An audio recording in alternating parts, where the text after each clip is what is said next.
Hello friends, വളരെ മനോഹരമായ കാഴ്ചയാണ് നമ്മുടെ മുന്നിലുള്ളത്.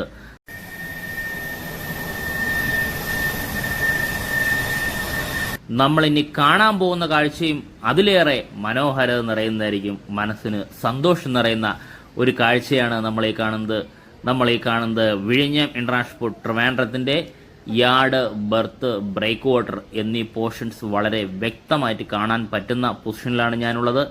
ഈ വ്യൂ പോയിന്റിലേക്ക് എത്തിച്ചേരേണ്ടത് എങ്ങനെയാണെന്ന് ഞാൻ വ്യക്തമാക്കാം. കാരണം വിഴിഞ്ഞം പോർട്ടിന്റെ ബ്രേക്ക് വാട്ടറും ബർത്തും യാർഡ് സെക്ഷനും വളരെ വ്യക്തമായിട്ട് ഇവിടെ നിന്നാൽ കാണാൻ സാധിക്കും.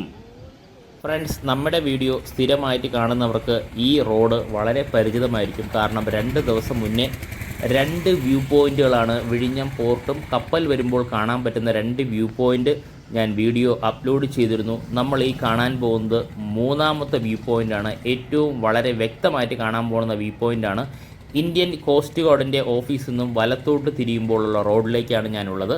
അതായത് കോസ്റ്റ് ഗാർഡ് കഴിഞ്ഞിട്ട് വലത്തോട്ട് റോഡ് തിരിയും. ആ റോഡെ നമുക്ക് ഏറ്റവും വ്യക്തമായിട്ട് നമ്മളെ പോർട്ടിലെ ബ്രേക്ക് വാട്ടർ ആവട്ടെ, ബർത്ത് ആവട്ടെ, യാർഡ് സെക്ഷൻ ആവട്ടെ, ഈ 3 വർക്കുകളും ഒരേപോലെ വ്യക്തമായിട്ട് കാണാൻ പറ്റുന്ന ഒരു വ്യൂവിലേക്കാണ് നമ്മൾ പോകുന്നത്. പക്ഷേ നമ്മൾ പോകുന്ന റോഡാവട്ടെ വീതി കുറഞ്ഞ റോഡ് തന്നെയാണ്. ധാരാളം ടൂറിസ്റ്റ് ഹോട്ടലുകൾ അല്ലെങ്കിൽ നമുക്ക് 5 സ്റ്റാർ 4 സ്റ്റാർ എന്നീ രീതിയിലുള്ള ധാരാളം ഹോട്ടലുകളും ലോഡ്ജുകളുമാണ് ഈ റോഡിൻ്റെ ഇരുവശങ്ങളിലായിട്ട് കാണാൻ സാധിക്കുക. കണ്ടോ, ധാരാളം ടാക്സി കാറുകൾ ഇവിടെ ഉണ്ട്. ഒരു ഇടുങ്ങിയ റോഡ് എന്ന് തന്നെ വേണമെങ്കിൽ പറയേണ്ടി വരും. എന്നാൽ 2 കാറുകൾക്ക് ഒരേ സമയം പാസ് ചെയ്യാൻ ഇച്ചിരി ബുദ്ധിമുട്ടുണ്ടാവും. ചില സ്ഥലങ്ങളിലൊക്കെ വണ്ടി ഇതേപോലെ ഒരു കാറോട് വന്നു കഴിഞ്ഞാൽ നമ്മൾ ഒന്ന് സ്ലോ ആയി പോകുന്നതായിരിക്കും നല്ലത്. കാരണം റോഡ് നിങ്ങൾക്ക് കാണുമ്പോൾ തന്നെ മനസ്സിലാവും, വളരെ ചെറിയ റോഡ് തന്നെ. ടാക്സികളെല്ലാം റോഡ് സൈഡിൽ തന്നെ പാർക്ക് ചെയ്തിട്ടുണ്ട്. കാരണം എപ്പോഴും ഹോട്ടലിൽ നിന്ന് ആൾക്കാർ ഇറങ്ങിക്കഴിഞ്ഞാൽ ഈ ടാക്സിയിലായിരിക്കും. സിറ്റിയിൽ പോകുന്നതും കോവളം ഭാഗത്തൊക്കെ പോകുന്നതെല്ലാം ഈ ടാക്സി തന്നെ ആയിരിക്കും. ധാരാളം ഹോട്ടലുകളാണ് ഈ 2 റോഡിൻ്റെ ഇരുവശങ്ങളിലായിട്ടുള്ളത്.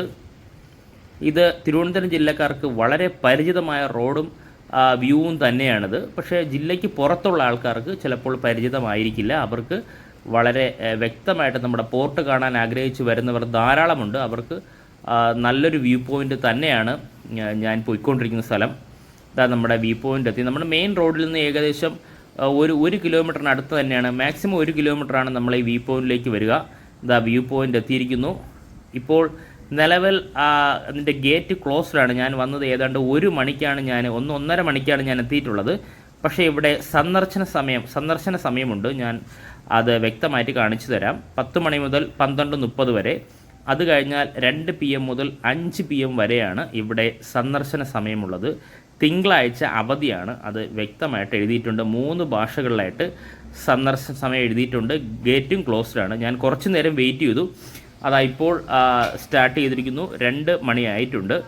ഇപ്പോൾ നമുക്ക് ഗാർഡ്സിനെ കാണാൻ സാധിക്കും. അതുമാത്രമല്ല, സീനിയർ സിറ്റിസൺ ഉൾപ്പെടെ, ചിൽഡ്രൻ ഉൾപ്പെടെ, ഫോറിൻ സിറ്റിസൺ ഉൾപ്പെടെയുള്ള റേറ്റ് വളരെ വ്യക്തമായിട്ടും, പാർക്കിംഗ് റേറ്റും ഫോട്ടോ എടുക്കുന്നതിനുള്ള ക്യാമറയുടെ റേറ്റും ഉൾപ്പെടെ വ്യക്തമായിട്ട് നമ്മൾ ഈ ബോർഡിൽ തന്നെയുണ്ട്. ഇതാണ് നമ്മുടെ മെയിൻ ഗേറ്റ് തുറന്ന് നമുക്ക് അകത്തോട്ടിനി വളരെ അനായാസേന പ്രവേശിക്കാം. അകത്തോട്ട് പ്രവേശിച്ച് കഴിഞ്ഞാൽ വളരെ വലിയൊരു പാർക്കിംഗ് ഏരിയ തന്നെയാണ്. നല്ല വൃത്തിയായിട്ട് ഇൻ്റർലോക്ക് ഉണ്ട്. അത് മാത്രമല്ല, നമുക്ക് മുന്നിൽ കേരള തനിമ വിളിച്ചോന്ന രീതിയിൽ വലിയ 2 കൊമ്പോട് കൂടിയ ആനയുടെ സ്റ്റാച്ചു നമുക്കിവിടെ കാണാൻ സാധിക്കും.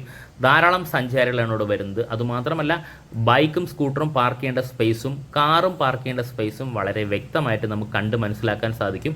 അതുമാത്രമല്ല, കോവളം ബീച്ചിൻ്റെ പല ഭാഗങ്ങളും ഇവിടെ വന്നാൽ കാണാൻ സാധിക്കും. നമുക്ക് പോകേണ്ടത് നമ്മുടെ വിഴിഞ്ഞം പോർട്ട് വളരെ ഹൈറ്റുള്ള പ്ലേസിൽ നിന്ന് കാണാൻ പറ്റുന്ന ആ ഒരു വ്യൂ പോയിന്റിലേക്കാണ് നമ്മൾ പോകുന്നത്. പോകുന്ന വഴിയുടെ 2 വശങ്ങളിലായിട്ട് ഇരിക്കാൻ ചെയറുകളുണ്ട്. നമുക്ക് മുന്നോട്ട് നടക്കാം. വളരെ നീറ്റ് ആൻഡ് ക്ലീൻ ആയിട്ട് ഇൻ്റർലോക്ക് ഇട്ട് സൂക്ഷിച്ചിരിക്കുന്നത് കാണാൻ സാധിക്കും. ചെറിയൊരു മഴച്ചാറ്റിലുണ്ട് ഞാൻ വന്ന സമയത്ത്. അതുകൊണ്ട് ഇപ്പോൾ ഈ പറയുന്ന സന്ദർശകർ വളരെ കുറവ് തന്നെയാണ്. നമുക്ക് ഏറ്റവും മുകളിലെത്തിയാലേ അതറിയാൻ സാധിക്കുകയുള്ളൂ. കുറച്ച് മുന്നേ തന്നെ നല്ല വെയിലുള്ള സമയമായിരുന്നു. പക്ഷേ വളരെ വേഗമാണ് ഈ പ്ലേസുകളെല്ലാം മഴ എത്തുന്നത്. ചെറിയൊരു മഴച്ചാറ്റിലുമുണ്ട്. അതുമാത്രമല്ല, വളരെ മനോഹരമായ രീതിയിൽ നമുക്ക് കടലും കടൽക്കാറ്റും ഇവിടെ നിന്ന് ആസ്വദിക്കാവുന്നതാണ്. ഇതിനകത്ത് മൊത്തവും ഒരു പച്ചമയം തന്നെയാണ്, പച്ചപ്പ് തന്നെയാണ് കൂടുതൽ. പുല്ലിൽ ചവിട്ടരുത് എന്നുള്ള ബോർഡും അവിടെ എവിടെയായിട്ട് പ്രദർശിപ്പിച്ചിരിക്കുന്നത് നമുക്ക് വ്യക്തമായിട്ട് കാണാൻ സാധിക്കും. വളരെ മനോഹരമായ രീതിയിൽ ഇൻ്റർലോക്കും തൊട്ട് മുന്നിലായിട്ട് നമുക്ക് കാണാൻ സാധിക്കുന്നത് 3 ഭാഷകളിലായിട്ട് ശൗചാലയം എന്ന് എഴുതി വെച്ചിട്ടുണ്ട്. മലയാളത്തിലും ഹിന്ദിയിലും ഇംഗ്ലീഷിലും. കാരണം ഫോറിനേഴ്സും സ്റ്റേറ്റിന് പുറത്തുള്ളവരും ധാരാളം ഇവിടെ വരുന്നുണ്ട്. അതുകൊണ്ടാണ് അങ്ങനെ മാർക്ക് ചെയ്തിട്ടുള്ളത്. ഇനി നമുക്ക് കാണാൻ സാധിക്കുന്നത് ഇതാ നല്ല കളർഫുള്ളായിട്ടുള്ള ഉരുളൻ കല്ലുകൾ ഇവിടെ നിരത്തി വെച്ചിട്ടുണ്ട്. ഇതിൻ്റെ മുകളിലൂടെ നമുക്ക് നടന്നു പോകാൻ വളരെ മനോഹരമാണ്. അതുമാത്രമല്ല ഹാൻഡ് റെയിലും നമുക്ക് മുന്നിലുണ്ട്. അതിൽ പിടിച്ചും നമുക്ക് വളരെ ഈസി ആയിട്ട് ഈ പറയുന്ന ലൈറ്റ് ഹൗസിൻ്റെ മുകളിലേക്ക് കയറുന്ന വഴിയിലാണ് ഇതെല്ലാം ഉള്ളത്. നമുക്ക് ലൈറ്റ് ഹൗസിൻ്റെ മുകളിലേക്ക് പോകാം. അതുമാത്രമല്ല ലൈറ്റ് ഹൗസിൻ്റെ അകത്തുള്ള പ്രത്യേകതകൾ എന്തൊക്കെയാണ് ഞാൻ ഡീറ്റെയിൽ ആയിട്ട് കാണിച്ചു തരാം. സ്കിപ്പ് ചെയ്യാതെ ഒന്ന് വീഡിയോ കണ്ടു നോക്കുക. പാദരക്ഷകൾ അല്ലെങ്കിൽ നമ്മൾ ഇട്ടുകൊണ്ടിരുന്ന ചെരുപ്പ് ഷൂ എല്ലാം ഇവിടെ സൂക്ഷിക്കണം. അതിൻ്റെ ഒരു ബോർഡ് തന്നെ ഇവിടെ എഴുതി വെച്ചിട്ടുണ്ട്. ചെരുപ്പുകൾ വെളിയിൽ സൂക്ഷിക്കുക, തെന്നി വീഴാതെ സൂക്ഷിക്കുക. മഴയത്ത് ഇത് ഗ്രാനൈറ്റോ മാർബിളോ ആണ് ഇട്ടിട്ടുള്ളത്, ഗ്രാനൈറ്റ് ആണെന്ന് തോന്നുന്നു. അതുകൊണ്ടാണ് തെന്നി വീഴാതെ സൂക്ഷിക്കുക എന്ന് എഴുതിയിട്ടുള്ളത്. ലൈറ്റ് ഹൗസിൻ്റെ ഹിസ്റ്ററിയും ലോഞ്ചിറ്റ്യൂഡും എന്നാണ് സ്റ്റാർട്ട് ചെയ്ത് ഹൈറ്റ് ഇവ ഡീറ്റെയിൽ ആയിട്ട് ഇവിടെ എഴുതി വെച്ചിരിക്കുന്നത് നമുക്ക് കാണാൻ സാധിക്കും. ഇത് കമ്മീഷൻ 1972 വളരെ പഴക്കം ചെന്നൊരു ലൈറ്റ് ഹൗസ് തന്നെയാണിത്. ആർക്ക് വന്നാലും വളരെ ഈസി ആയിട്ട് വായിക്കാം. നിങ്ങൾ സെക്യൂരിറ്റി ക്യാമറയുടെ നിരീക്ഷണത്തിലാണെന്നും ഈ പറയുന്ന മാപ്പ് of Cochin light house district എന്നുള്ള മാപ്പും നമുക്കിവിടെ കാണാൻ സാധിക്കും. ഇതാണ് നമ്മുടെ മുന്നിൽ കാണുന്ന ലിഫ്റ്റ്. ലിഫ്റ്റിലേക്ക് കയറുന്നതിന് ആവശ്യമായിട്ടുള്ള പടികൾ നമുക്ക് മുന്നിൽ കാണാവുന്നതാണ്. എനിക്ക് തോന്നുന്നു ഒരു 5-6 പടികൾ മാത്രം കയറിക്കഴിഞ്ഞാൽ നമുക്ക് ലിഫ്റ്റിൻ്റെ മുന്നിലെത്താൻ സാധിക്കും. ഇതാ നമ്മുടെ ലിഫ്റ്റിൻ്റെ മുന്നിൽ എത്തിക്കഴിഞ്ഞു. വളരെ അടുത്ത് തന്നെയാണ് ലിഫ്റ്റ്. ഇതാണ് ലിഫ്റ്റ്. എനിക്ക് തോന്നുന്നു ഇത് ബാറ്ററിയിലാണ് വർക്ക് ചെയ്യുന്നു എന്നാണ് എനിക്ക് അറിയാൻ സാധിച്ചത്. ഇതാ ലിഫ്റ്റ് ഇപ്പോൾ തന്നെ എത്തുന്നതായിരിക്കും. ലിഫ്റ്റ് എത്തിക്കഴിഞ്ഞു. ഇനി നമുക്ക് ലിഫ്റ്റിനകത്തോട്ട് പ്രവേശിച്ച് നമുക്ക് മുകളിലേക്ക് പോകാം. വളരെ സാവധാനത്തിലാണ് ലിഫ്റ്റൊക്കെ വരുന്നത്. അങ്ങനെ നമ്മളെ ഈ പറയുന്ന ലുലു മാളിൽ കാണുന്ന പോലെ വളരെ വലിയ സ്പീഡിലൊന്നുമല്ല പോകുന്നത്. എനിക്ക് തോന്നുന്നു 4 പേർക്കാണെന്ന് തോന്നുന്നു മാക്സിമം ഇതിൽ ലിഫ്റ്റിൽ ഒരേ സമയം യാത്ര ചെയ്യാൻ സാധിക്കുക. വളരെ പഴക്കം ചെന്ന ഒരു ലൈറ്റ് ഹൗസ് തന്നെയാണ്. അപ്പോൾ ബാറ്ററിയിലാണ് ഈ ലിഫ്റ്റിൻ്റെ കണക്ഷൻ ഉള്ളതെങ്കിൽ ഈ പറയുന്ന 4-5 പേർക്ക് 4 പേർക്കായിരിക്കും മാക്സിമം സഞ്ചരിക്കാൻ സാധിക്കുക ലിഫ്റ്റ് വഴി. ഇതാ വളരെ ഈസി ആയിട്ട് വളരെ സാവധാനം ലിഫ്റ്റ് വളരെ സുരക്ഷിതമായിട്ട് നമുക്ക് ഈ പറയുന്ന ലൈറ്റ് ഹൗസിൻ്റെ മുകളിലേക്ക് എത്താൻ സാധിക്കും. ഇതാ തൊട്ടടുത്ത് എത്തിക്കഴിഞ്ഞു. നമ്മുടെ മുന്നിലേക്ക് വന്നവരെല്ലാം, നമ്മുടെ മുന്നിൽ പോയവരെല്ലാം ഇതാ സ്റ്റെപ്പുകൾ നടന്നു കയറുന്നു. എല്ലാവരും ലിഫ്റ്റ് കയറണമെന്നില്ല, മിക്കവരും സ്റ്റെപ്പ് വഴി നടന്നു കയറുന്നതും നമുക്കിവിടെ നിന്ന് വ്യക്തമായിട്ട് കാണാൻ സാധിക്കും. കുറച്ച് പേര് മാത്രമാണ് ലിഫ്റ്റ് ഉപയോഗിക്കുന്നത്. ബാക്കി എല്ലാവരും ഇതുപോലുള്ള സ്റ്റെപ്പുകൾ നടന്നു കയറുകയാണ്. അതുമാത്രമല്ല ധാരാളം കാറ്റ് അടിച്ച് കയറുന്നതിന് നിലവിൽ ഇങ്ങനെയുള്ള ചില വിൻഡോസുകൾ എവിടെയായിട്ട് ലൈറ്റ് ഹൗസിൻ്റെ പല സ്ഥലങ്ങളിലായിട്ട് സ്ഥാപിച്ചിട്ടുണ്ട്. ഇവിടെ നമുക്ക് കാണാൻ സാധിക്കുന്നത് തടികൾ കൊണ്ട് കവർ ചെയ്തിട്ടുള്ള ലൈറ്റ് ഹൗസാണ് കാണാൻ സാധിക്കുന്നത്. വളരെ പഴക്കം ചെന്ന പഴമയും കേരള തനിമയും ഇത് വിളിച്ചോതുന്നു. ഇവിടെ നമുക്ക് കാണാൻ സാധിക്കും, തൊട്ട് മുന്നിൽ നമുക്ക് കാണാൻ സാധിക്കുന്നത് ഇതിൻ്റെ കൺട്രോൾ റൂം തന്നെയാണ്. ഇത് നമുക്ക് വ്യക്തമായിട്ട് മനസ്സിലാവും. കൺട്രോൾ റൂമാണ് ഇവിടെ കാണുന്നത്. ലിഫ്റ്റിൻ്റെ മൊത്തം കൺട്രോൾ ഇവിടെ തന്നെയാണ്. ഇത് കഴിഞ്ഞാൽ കുറച്ച് കുത്തനെയുള്ള ഒരു 4-5 സ്റ്റെപ്പുണ്ട്. അത് 4-5 സ്റ്റെപ്പ് ഇത്തിരി നല്ല സ്റ്റെപ്പ് തന്നെയാണ്. കണ്ടോ, സ്റ്റെപ്പ് കയറി കഴിഞ്ഞാൽ നമുക്ക് കാണാൻ സാധിക്കുന്നത് വളരെ വിശാലമായ നമ്മുടെ കടലോര പ്രദേശമാണ് നമുക്ക് കാണാൻ സാധിക്കുന്നത്. നുരഞ്ഞു പതയുന്ന തിരമാലയും നമുക്ക് വ്യക്തമായിട്ട് കാണാൻ സാധിക്കും. അതിലുപരി നമ്മുടെ വിഴിഞ്ഞം ഇൻ്റർനാഷണൽ പോർട്ടിൻ്റെ ബെർത്തും ബ്രേക്ക് വാട്ടറിൻ്റെ പൊസിഷനും നമുക്ക് വളരെ വ്യക്തമായിട്ട് നമുക്ക് ഇവിടെ നിന്നാൽ കാണാൻ സാധിക്കുന്നുണ്ടോ. ഇപ്പോൾ ഞാൻ ആദ്യം പറഞ്ഞതുപോലെ ചെറിയൊരു മഴച്ചാറ്റിലുണ്ടായിരുന്നു ഞാൻ വന്ന സമയത്ത്. അതുകൊണ്ടാണ് ഒരു ക്ലൗഡ് പോലെ അല്ലെങ്കിൽ ഒരു പുകമഞ്ഞ് പോലെ നമുക്ക് ഇവിടെ എല്ലാം കാണാൻ സാധിക്കുന്നത്. വെയിലുള്ള സമയമാണെങ്കിൽ വളരെ വ്യക്തമായിട്ട് വളരെ ക്ലാരിറ്റിയോടെ നമുക്ക് ബെർത്തും ബ്രേക്ക് വാട്ടറും യാർഡ് എക്സ്റ്റൻഷൻ്റെ ചില ഭാഗങ്ങളും വ്യക്തമായിട്ട് കാണാൻ സാധിക്കും. ഞാൻ ഈ സൂം ചെയ്ത് പോകുന്ന ജുമാ മസ്ജിദ് നിങ്ങൾക്ക് അറിയായിരിക്കും. അവിടെ ഈ ബൊളാട്ട് പൂൾ ടെസ്റ്റ് നടത്തുന്ന സ്ഥലത്ത് നിന്ന് ബ്രേക്ക് വാട്ടറിൻ്റെ ഭാഗം കാണാൻ പറ്റുന്നൊരു വ്യൂ പോയിൻ്റ് ഞാൻ 2 ദിവസം മുന്നേ തന്നെ വീഡിയോ അപ്ലോഡ് ചെയ്തിട്ടുണ്ടായിരുന്നു. അത് നിങ്ങളെല്ലാവരും കണ്ടു എന്ന് പ്രതീക്ഷിക്കുന്നു. ഇതാണ് നമ്മുടെ വിഴിഞ്ഞം ഇൻ്റർനാഷണൽ സീപോർട്ട്.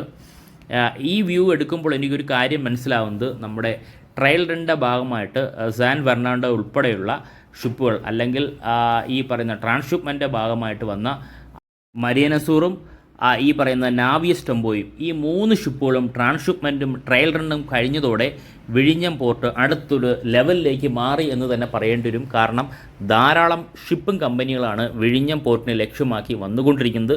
അതിലാദ്യമായി വന്നിട്ടുള്ളത് MSC എന്ന് പറയുന്ന ഷിപ്പിംഗ് കമ്പനി നമ്മുടെ ട്രിവാൻഡ്രത്ത് അല്ലെങ്കിൽ വിഴിഞ്ഞത്തിൻ്റെ പരിസരത്ത് ഓഫീസ് സ്റ്റാർട്ട് ചെയ്തു എന്നാണ് അറിയാൻ സാധിച്ചത്. അതായത് മെഡിറ്ററേനിയൻ ഷിപ്പിംഗ് കമ്പനിയാണ്, വലിയൊരു ഷിപ്പിംഗ് കമ്പനിയാണ് നമ്മുടെ വിഴിഞ്ഞത്ത് വന്നിരിക്കുന്നത്. ഇനി ഇതുപോലുള്ള ധാരാളം ഷിപ്പിംഗ് കമ്പനിയായിട്ട് ചർച്ചകൾ നടക്കുന്നുണ്ട് എന്നാണ് അറിയാൻ സാധിച്ചത്. വളരെ വേഗം തന്നെ നമ്മൾ ഈ കാണുന്ന പ്ലേസുകളെല്ലാം വലിയൊരു മാറ്റത്തോടെ തന്നെ വരും. 2 മാസത്തോളം നീണ്ടു നിൽക്കുന്ന ട്രയൽ റണ്ണാണ്.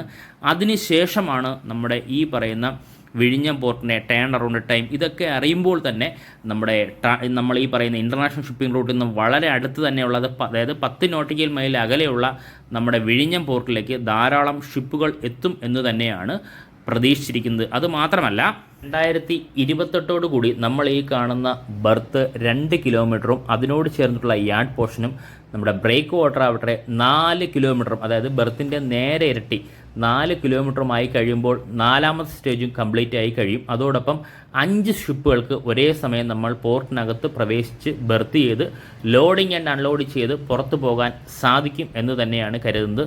ആ സമയത്ത് ധാരാളം ഷിപ്പിംഗ് കമ്പനികളായിരിക്കും ഈ പറയുന്ന വിഴിഞ്ഞവും ട്രിവാൻഡ്രം പ്ലേസിലും വരിക. വിഴിഞ്ഞത്തോടൊപ്പം തന്നെ ട്രിവാൻഡ്രം സിറ്റിയും വളരെ വേഗം തന്നെ മുന്നേറും. അതോടൊപ്പം തന്നെ ധാരാളം ലോജിസ്റ്റിക് ഓഫീസുകളാണ് ഇപ്പോൾ സ്റ്റാർട്ട് ചെയ്തിട്ടുള്ളത്. അതായത് അതിൻ്റെ പ്രവർത്തനം ഉടൻ തന്നെ തുടങ്ങും. കാരണം 2 മാസത്തെ ട്രയൽ റൺ കഴിഞ്ഞാൽ നമ്മുടെ ഈ വിഴിഞ്ഞം പോർട്ടിൻ്റെ ഫസ്റ്റ് ഫേസിൻ്റെ പ്രവർത്തനങ്ങൾ സ്റ്റാർട്ട് ചെയ്ത് കഴിഞ്ഞാൽ ആദ്യമായി വേണ്ടുന്ന ലോജിസ്റ്റിക്കും വെയർഹൗസുകളും തന്നെയായിരിക്കും. കാരണം എനിക്ക് തോന്നുന്നു നമ്മുടെ ഈ പോർട്ടിന് 350 ഏക്കർ മാത്രമാണുള്ളത്. അപ്പോൾ ധാരാളം വെയർഹൗസുകൾ തൊട്ടടുത്ത പ്ലേസുകളിൽ തന്നെ സ്ഥാപിക്കുമായിരിക്കും എന്ന് തന്നെയാണ് കരുതുന്നത്. വിഴിഞ്ഞത്തോടൊപ്പം ട്രിവാൻഡ്രം സിറ്റിയും വലിയ വളർച്ചയിലേക്കാണ് മുന്നേറുന്നത് എന്ന് തന്നെ പറയേണ്ടി വരും. ഫ്രണ്ട്സ്, വിഴിഞ്ഞം ഇൻ്റർനാഷണൽ പോർട്ട് ട്രിവാൻഡ്രത്തിൻ്റെ വർക്ക് അപ്ഡേറ്റ് അപ്ലോഡ് ചെയ്യുന്ന ഒരു ചെറിയ ചാനൽ എന്ന ഗതിക്ക് ഒരു റിക്വസ്റ്റാണ് നിങ്ങളോട് എനിക്ക് പറയാനുള്ളത്. പല വീഡിയോകളും പല സമയത്താണ് ചാനൽ അപ്ലോഡ് ചെയ്യുന്നത്.